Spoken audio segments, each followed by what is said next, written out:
서울 강남구 고급 주상복합 아파트 타워팰리스.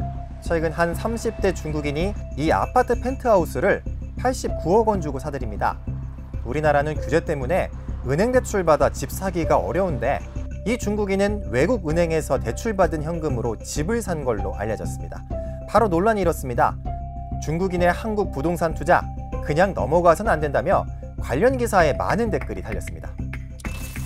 포털 사이트에서 공감 많이 받은 댓글을 중심으로 팩트체크했습니다. 오늘은 마지막 순서로 싱가포르 같은 나라는 외국인이 부동산 살 때 세금 강하게 매긴다 이런 내용이 있었는데 팩트체크 해보겠습니다. 싱가포르 사례부터 확인해봐야겠죠. 싱가포르 국세청 자료를 살폈습니다.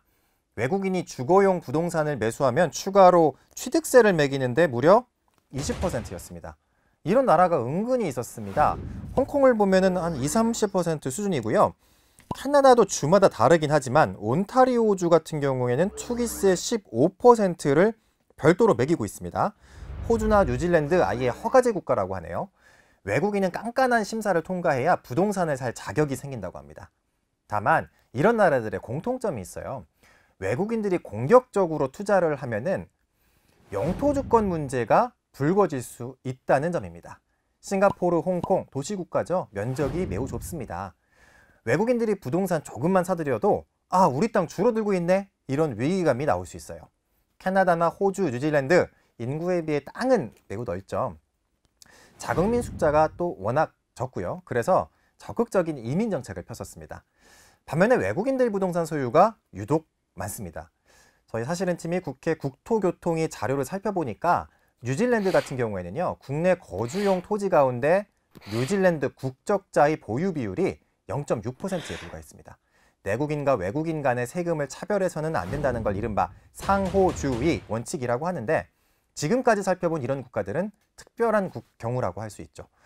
국제적으로도 이 국가들의 부동산 규제는 예외로 용인되는 분위기입니다.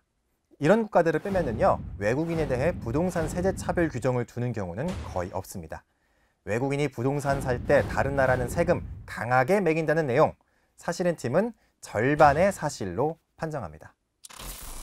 중국인 타워팰리스 매입과 관련해 여러 우려가 나오는 것도 사실입니다. 한창 부동산 문제가 논란인데다 영토 주권과 관련된 문제인 만큼 충분히 예민할 수 있습니다.